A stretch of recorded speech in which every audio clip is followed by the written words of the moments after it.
है एवरीवन, स्वागत है आपका फिर से आपके अपने YouTube channel visual art point में। तो आज हम लेकर आए हैं नेक्स्ट वीडियो। हम क्या पढ़ रहे थे? हम पढ़ रहे थे चित्रकला के 6 अंग यानी कि षडंग सिद्धांत हम पढ़ रहे हैं। ठीक है, तो इसमें चित्रकला के 6 अंग हैं: रूप भेद, प्रमाण, भाव, लावण्य, योजना, सादृश्य, वर्णिका, भंग। ठीक है, इसके बारे में मैंने पिछली वीडियो में आपको बताया है। इसके बारे में हमने डिस्कस किया है कि किसने किस प्रकार किस ग्रंथ में इसकी विवेचना की है या प्रथम बार किसने इसको बताया है। तो कौन थे वो विद्वान?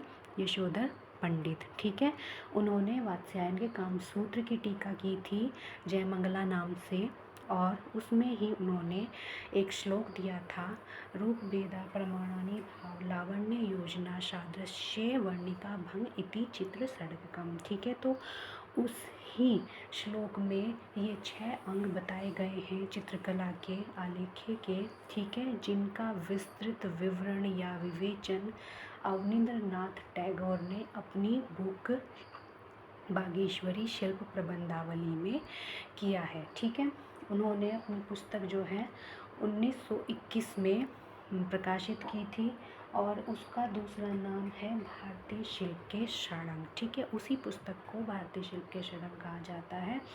तो अगर उनकी पुस्तक का कभी पूछ लिया जाता है तो उसमें कंफ्यूज होने की ज़रूरत नहीं है।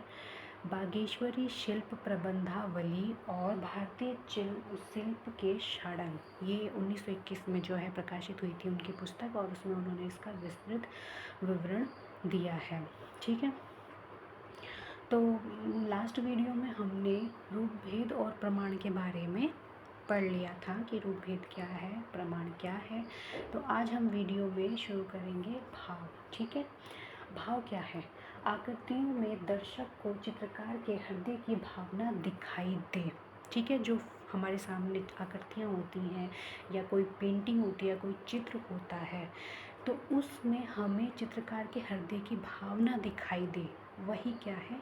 भाव है। क्योंकि कोई भी आर्टिस्ट होता है, कोई भी कलाकार होता है या कोई भी शिल्पी होता है, जब वो अपनी कृति का सृजन करता है तो वो किसी न किसी चीज़ से प्रेरित होकर या अपनी भावनाओं को बाहर निकालने के लिए उसका निर्माण करता है। और वही भाव अगर हमें दिखाई दे जाए, यानी कि देखने वाले को अगर वही भाव दिखाई दे जाए, तो वही जो है चित्र श्रेष्ठ माना जाता है। The action of filling on forms. ठीक है, आकृति की भंगिमा, स्वभाव, मनोभाव एवं व्यंग्यात्मक प्रक्रिया भाव कहलाती है। तो जो हमारे सामने आकृति है या हमारे सामने कोई चित्र है, उसमें जो फिगर बनी हुई है उसकी भंगिमा कैसी है, यानी कि उसकी मुद्राएं कैसी है, उसका स्वभाव कैसा है, वो खुश है या दुखी है, शोक में है या उदास है, या फिर उसकी व्यंग्यात्मक प्रक्रिया भाव कहलाती है। ठीक है, यानी कि चित्र को देखकर ही समझ आ जाना चाहिए कि इस चित्र में कलाकार ने क्या दर्शाने की कोशिश की है, क्या दिखाने की कोशिश की है। तो अगर ऐसा इस चित्र में हमें समझ आ जाता है तो वो चित्र में भाव मतलब प्रकट हो चुका है, भाव आ चुका है। ठीक है, वैसे भी भारत में या संसार में कोई भी ऐसा चित्र नहीं होगा या नहीं बनाया होगा पिछले आर्टिस्टों ने कि जिसमें भाव ही ना हो। हमारे इंडिया में जो अजंता की गुफाएं हैं, ठीक है, उसमें जो चित्र हमें प्राप्त हुए हैं वो भाव प्रधान है और विश्व प्रसिद्ध भी हैं। ठीक है, इसलिए भारत में कहा गया है कि जो भाव है वो चित्र की आत्मा है। ठीक है, भाव कला को अभिव्यक्ति देता है, यानी कि जब हमारे अंदर फीलिंग्स होती हैं, भावनाएं होती हैं, तो वो हमारी कला को क्या देती है? अभिव्यक्ति देती है, यानी कि हमें बनाने के लिए प्रेरित करती है, प्रेरणा देती है। और उसी के ज़रिए हम क्या करते हैं? कला के ज़रिए ही हम अपनी भावनाओं को सबके सामने रख पाते हैं या कर पाते हैं। ठीक है, भाव 2 प्रकार का होता है: प्रकट भाव तथा प्रच्छन्न भाव। ठीक है, भाव 2 प्रकार के होते हैं, यानी कि इस भाव की बात कर रहे हैं हम, भावनाओं की बात कर रहे हैं। तो ये 2 प्रकार के होते हैं: प्रकट भाव और प्रच्छन्न भाव। प्रकट भाव वो होता है जो एक कलाकार अपनी कृति में प्रकट करता है। ठीक है, यानी कि किसी आर्टिस्ट ने कोई पेंटिंग बनाई, कोई आकृति बनाई या कोई मूर्ति बनाई, तो उसके अंदर अपन मतलब उस फिगर के थ्रू वो अपनी भावनाएं प्रकट करना चाहता है, अपने भावों को प्रकट कर रहा है। वहीं दूसरा जो है प्रच्छन्न भाव, प्रच्छन्न भाव वो होता है जब एक दर्शक उस कृति को देखकर उसी भाव को महसूस करे। ठीक है, यानी कि अगर किसी ने एक शोकाकुल मतलब एक शोक में एक मनुष्य की आकृति बना दी या फिर एक उदास व्यक्ति की आकृति बना दी और देखने वाले को मतलब ये महसूस हो जाए कि हाँ वाकई में ये व्यक्ति क्या है, उदास है या अपसेट है और किसी न किसी चीज़ से परेशान है, तो वो जो है दर्शक के मन में जागने वाला जो भाव होगा वो प्रच्छन्न भाव कहलाता है। ठीक है, क्यों? क्योंकि वो उस कृति को देखकर उसके मन में उत्पन्न हुआ है या उसके मन में आया है, वो आर्टिस्ट की, कलाकार की भावनाओं को अच्छे से समझ चुका है। ठीक है, तो प्रकट भाव वो है जो एक कलाकार अपनी कृति के माध्यम से दर्शकों के सामने प्रकट करता है या अपनी पेंटिंग में, अपनी कृति में उसको मतलब प्रकट करने की कोशिश करता है। और वहीं जब दर्शक उसको देखकर उसी भाव को महसूस करे तो वो होता है प्रच्छन्न भाव, यानी कि दर्शक के मन में उत्पन्न होने वाला भाव प्रच्छन्न भाव कहलाता है। ठीक है, ये दो प्रकार का हो गया, समझ आ गया, प्रकट और प्रच्छन्न। भाव का संबंध रस से है और यह भारतीय चित्र की आत्मा है। ठीक है, जैसा मैंने बोला है कि जो भाव है उसके बिना कोई भी चित्र प्राणहीन है, यानी कि उसके अंदर शरीर तो है लेकिन जान ही नहीं है, क्योंकि भारत में भाव को बहुत ही ज़्यादा महत्वपूर्ण और महत्व माना गया है। ठीक है, और जो इसका सीधा सीधा संबंध किससे, रस से है। तो ये जो रस है ये क्या है, ये हम भरत मुनि के नाट्य शास्त्र में समझेंगे जब हम अपना सौंदर्य शास्त्र वाला टॉपिक पढ़ेंगे, एस्थेटिक्स के बारे में पढ़ेंगे, क्योंकि उसमें विचारक ही दिए गए हैं जिन्होंने सौंदर्य और कला के ऊपर अपनी धारणाएं प्रस्तुत की हैं, अपने विचार प्रस्तुत किए हैं और उनके ऊपर कुछ सिद्धांत दिए हैं।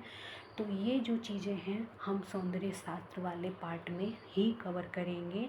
यहाँ पर केवल हम अभी जो बेसिक चीज़ है उसको समझने की कोशिश कर रहे हैं, क्योंकि शुरुआत हम बेसिक से ही करेंगे। अगर हम सारी चीज़ों को एक साथ लेकर पढ़ने लगे तो हम कंफ्यूज हो जाएंगे और मैं नहीं चाहती कि आप लोग कंफ्यूज हों किसी भी चीज़ को लेकर। इसीलिए मैटर को इजी से इजी बनाने के लिए मैं बहुत शॉर्ट में अपने नोट्स बना रही हूँ। ठीक है, तो जो रस है, वैसे तो भरत मुनि ने अपने नाट्य शास्त्र में 8 रस बताए हैं और भाव से संबंधित होते हैं, तो 8 रस हो गए, तो 8 ही भाव उन्होंने बताए हैं, लेकिन इसके बारे में डिटेल में हम तभी पढ़ेंगे। ठीक है, और ये भारतीय चित्र की आत्मा है, यानी कि भाव के बिना कोई भी चित्र पूरा नहीं हो सकता। ठीक है, तो भाव के बारे में समझ में आ गया, भाव सीधा सीधा क्या है, फीलिंग्स हैं। ठीक है, तो यहाँ पे देखो ये एक छोटा सा पॉइंट है, भरत मुनि के अनुसार 49 यानी कि 49 भाव बताए गए हैं, जिनमें 8 स्थायी भाव, 33 संचारी भाव और 8 सात्विक भाव हैं। ठीक है, तो स्थायी भाव जो हमारे मन में पहले से ही, हमारे हृदय में पहले से ही स्थायी रूप से विद्यमान रहते हैं और अचानक से वो जागृत हो जाते हैं। संचारी भाव स्थायी भाव को जगाने का काम करते हैं। ठीक है, जैसे डर की भावना है तो वो पहले से हमारे हृदय में है, लेकिन अचानक से हमारे सामने कोई ऐसी चीज़ आ जाए जिसको देखकर हम डर जाएं या भयभीत हो जाएं, तो वो संचारी भाव ही करते हैं ऐसा काम। क्यों? संचारी भाव स्थायी भाव को जगाने का काम करते हैं और 8 ही जो है सात्विक भाव इन्होंने बताए हैं। ठीक है, तो कुल इनकी संख्या 49 है भरत मुनि के अनुसार। इन्होंने इसका विवरण जो है पूरा अपना नाट्य शास्त्र में ही किया है और इसके बारे में हम बाद में बात करेंगे। अब आता है हमारा चौथा टॉपिक पॉइंट, लावण्य योजना। लावण्य योजना क्या है? कलात्मक सौंदर्य का समावेश। Infusion of grace artistic representation, ठीक है। यानी कि किसी भी चित्र को कंप्लीट करने के लिए सारी चीज़ों की ही ज़रूरत होती है। ऐसा नहीं है कि हमने केवल एक चीज़ पर ध्यान दिया, दूसरी चीज़ पर ध्यान नहीं दिया, तो ऐसा नहीं हो सकता। लावण्य योजना का सीधा सीधा संबंध क्या है? चित्र के सौंदर्य से है, उस कृति के सौंदर्य से है, जो उसको बाहरी रूप से सुंदर बनाता है।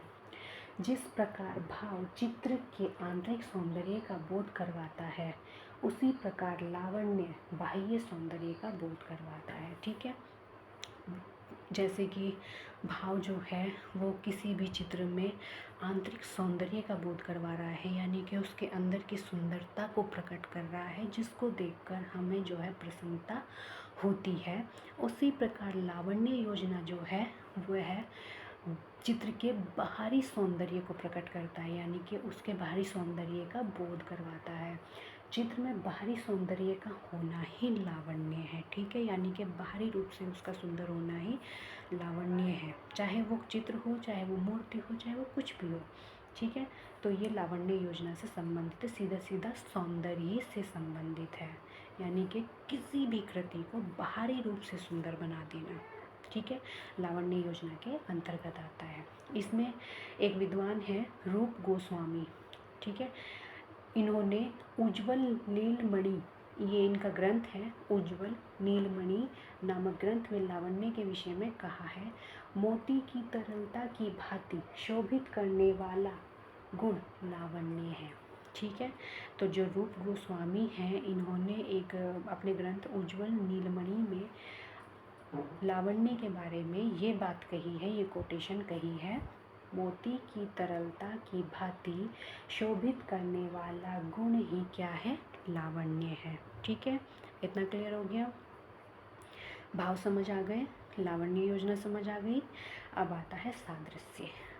देखे हुए रूपों की समान आकृति, सिमिलेटस, ठीक है। देखे हुए रूपों की समान आकृति, किसी मूल वस्तु के साथ उसकी प्रतिकृति की समानता करना ही सादृश्य है, अर्थात जो जैसा है वैसा ही होना चाहिए, ठीक है। सादृश्य का संबंध किससे है? जो रूप हम देखते हैं, ठीक है, जो रूप हम देखते हैं और उसको उसी के जैसा बनाने की कोशिश करते हैं या उसी के जैसा बनाते हैं, तो वही क्या कहलाता है? सादृश्य कहलाता है। फॉर एग्ज़ाम्पल, अगर आप एक लैंडस्केप बना रहे हो, आपके सामने पुल है, नदी है, पेड़ पौधे हैं और शायद एक आध पशु पक्षी भी खड़ा हो, तो आप क्या करोगे? जब उस लैंडस्केप को बनाओगे तो आप उन चीज़ों को वैसा ही बनाओगे जैसा आप सामने देख रहे हो, वो तो सत्य हो गया, ठीक है। लेकिन इसमें क्या है कि इसमें अगर हम कल्पना से भी काम करते हैं और उसकी जो प्रतिकृति है वो उस रूप के समान हो जाए, ठीक है, जो हम बनाना चाहते हैं उस रूप के समान अगर हमारी कल्पना हो जाए, तो वह भी सादृश्य कहलाता है, ठीक है। देखो, रियल में अगर हम कोई आकृति बना रहे हैं, हमारे सामने कोई लैंडस्केप है, हम किसी पेड़ का चित्र बना रहे हैं, हम किसी घर का चित्र बना रहे हैं या किसी ऐसी जगह का चित्र बना रहे हैं जो हमारे सामने है, वो तो सत्य है और उसको वैसा ही हमने बना दिया तो वो सादृश्य हो गया। लेकिन अगर हम कल्पना से भी कोई ऐसी चीज़ बनाएं जो वास्तविकता में हो, या फिर उस जो हमने बनाया है वो वैसा ही हो, तो वो क्या कहलाता है? वो भी सादृश्य ही कहलाता है, ठीक है। इसमें एक एग्जांपल और देती हूँ मैं। माना हमने भगवान कृष्ण के बारे में, भगवान राम के बारे में, भगवान बुद्ध के बारे में सुना है, ठीक है, उनको अपनी आँखों से नहीं देखा, लेकिन अगर हम उनकी कल्पना से अपने आप उसको बनाने की कोशिश करेंगे, तो कृष्ण की विशेषताओं में हम क्या क्या बनाएंगे? उनके हाथ में बांसुरी, पीली धोती, गाय के साथ मोर पंख, ये सारी चीज़ें मिला के हम उनकी आकृति को बनाएंगे, तो वह भी क्या हो जाएगा? सादृश्य चित्र हो जाएगा। क्यों? क्योंकि वो उनके कैरेक्टर को प्रेजेंट कर रहा है, उनके मतलब जो उनकी वो वेशभूषा है, उससे पता चलता है कि ये भगवान कृष्ण हैं। अगर हम राम का चित्र बनाएं तो उनकी लंबी भुजाएं और लंबी भुजाएं, हाथ में धनुष और वनवासी वेशभूषा अगर हम उनकी बना देंगे तो उसको देखकर भी ये प्रतीत होगा कि ये वाकई में राम का चित्र है, तो वो भी सादृश्य के अंतर्गत आएगा। ठीक है। वहीं अगर हम भगवान बुद्ध का चित्र बनाएंगे, भगवान बुद्ध को किस तरीके से दिखाएंगे कि उनके हाथ में भिक्षा पात्र है और उनकी वेशभूषा जो है वो सन्यासियों के जैसी है, उन्होंने भगवा वस्त्र धारण किए हैं, उनके केश नहीं है या उनके केश मुंडे हुए हैं, तो और उनके चेहरे पर एक सौम्यता है। तो इन सारी विशेषताओं को लेकर जब हम उन आकृतियों को बनाएंगे, हालांकि हमने वो देखे नहीं हैं, लेकिन अपनी कल्पना से उनकी विशेषताओं को ध्यान में रखकर हम उनको बना रहे हैं, तो वो भी क्या है, सादृश्य चित्र ही कहलाएंगे। ठीक है। एक हो गया जो हम सामने देखकर बना रहे हैं और दूसरा हो गया जिसको हम सोचकर उनकी विशेषताओं के आधार पर या अपनी कल्पना शक्ति से उनको बनाते हैं, तो वह भी सादृश्य के अंतर्गत आ जाता है। ठीक है, क्लियर हो गया। अब आता है वर्णिका भंग। रंगों तथा तुलिका के प्रयोग में कलात्मकता। रंग और तुलिका जो कलर्स हैं हमारे और जो ब्रशेस हैं उनमें कलात्मकता। Artistic manner in using the brush and colour. विभिन्न प्रकार के रंगों की सम्मिलित भंगिमा को ही वर्णिका भंग कहते हैं। ठीक है। कोई भी पेंटिंग बना रहे हैं, कोई भी चित्र बना रहे हैं, तो उसमें कैसे रंग यूज़ हमें करने हैं या कैसे रंग हमें यूज़ करने चाहिए जो आकर्षक लगे और चित्र को सुंदर बनाए। ठीक है। तो यही सारी चीज़ें, या फिर हमें तुलिका यानी कि ब्रशेस का इस्तेमाल किस तरीके से करना चाहिए, कहाँ पे हमें लाइट डार्क शेड डालनी चाहिए, तो यही सारी चीज़ें, ये पूरी विधि इसके अंतर्गत आती है। इसलिए इसको क्या कहते हैं, वर्णिका भंग कहते हैं। इसके अंतर्गत रंगों का सम्मिश्रण, उनके प्रयोग करने की विधि तथा तुलिका के प्रयोग का तरीका बताया गया है। सीधा सिंपल है। वर्णिका भंग किससे संबंधित है, रंगों के सम्मिश्रण से संबंधित है। ठीक है। यानी कि हम रंगों का इस्तेमाल अपने चित्र में किस तरीके से करते हैं या कौन से रंग हम यूज़ कर रहे हैं, उनका मिश्रण करने से कैसी हमारी जो चित्र है वो कैसा बनेगा, आकर्षक बनेगा। और साथ ही साथ जो हमारे तुलिकाएँ हैं, हमारे ब्रशेस हैं, उनको हम किस प्रकार चलाएं ताकि एक अच्छा प्रभाव उत्पन्न हो सके। तो ये सारी चीज़ें मिलाकर ही वर्णिका भंग के अंतर्गत आती है। ठीक है। यानी कि हमारे काम करने का तरीका, टेक्निक, ये सब चीज़ें वर्णिका भंग के अंतर्गत आती हैं। ठीक है। तो ये 6 के 6 अंग हमारे पूरे हो चुके हैं। अब इसमें छोटे से 2-3 पॉइंट थे जो मैंने इसी वीडियो में ले लिए हैं। ठीक है। इसी से संबंधित है ये, क्योंकि इससे रिलेटेड क्वेश्चंस ज़रूर पूछे जाते हैं। ये बात आप ध्यान रखना, जितनी भी चीज़ें मैं आपको करा रही हूँ या जितने भी नोट्स आपके सामने हैं, उन्हीं में से छोटे छोटे क्वेश्चंस पूछे जाते हैं, तो आपको ये बहुत ध्यान से पढ़ना पड़ेगा। ठीक है। तो नोट में हमारा पहला है, सोमेश्वर द्वारा रचित मानसोल्लास में 5 प्रकार के रूप बताए गए हैं। जब हमने रूप भेद के बारे में पढ़ा था तो मैंने उसमें भी एक चीज़ रखी थी कि जो भारतीय शास्त्र हैं या ग्रंथ हैं उसमें 5 तरह के जो हैं रूप बताए गए हैं। वहाँ पर उनका नाम नहीं था, किस ग्रंथ में बताए गए हैं वो भी नहीं था, लेकिन सोमेश्वर द्वारा रचित मानसोल्लास में 5 प्रकार के रूपों के बारे में बताया गया है। ये कौन कौन से हैं, विद, अभिद, भाव, रस और धुली। ठीक है। मार्कंडेय मुनि द्वारा रचित विष्णु धर्मोत्तर पुराण में 4 प्रकार के रूप बताए गए हैं। ये भी मैंने अपनी उस वीडियो में कंप्लीट किया था, तो यहाँ पे मैंने डिटेल में लिख दिया है। वहाँ पे अगर आपको कन्फ्यूज़न हो जाए तो ये चीज़ आप क्लियर कर लेना कि जो ये 4 प्रकार के रूप हैं ये किस ग्रंथ में बताए गए हैं। ठीक है। तो ये विष्णु धर्मोत्तर पुराण में बताए गए हैं। सत्य, जो जैसा है यानी कि जो सामने दिख रहा है। वैणिक, अलंकार रहित यानी कि सजावटी। नागर, शास्त्रीय शैली में निर्मित। ठीक है। मिश्रित, इनका मिला जुला रूप।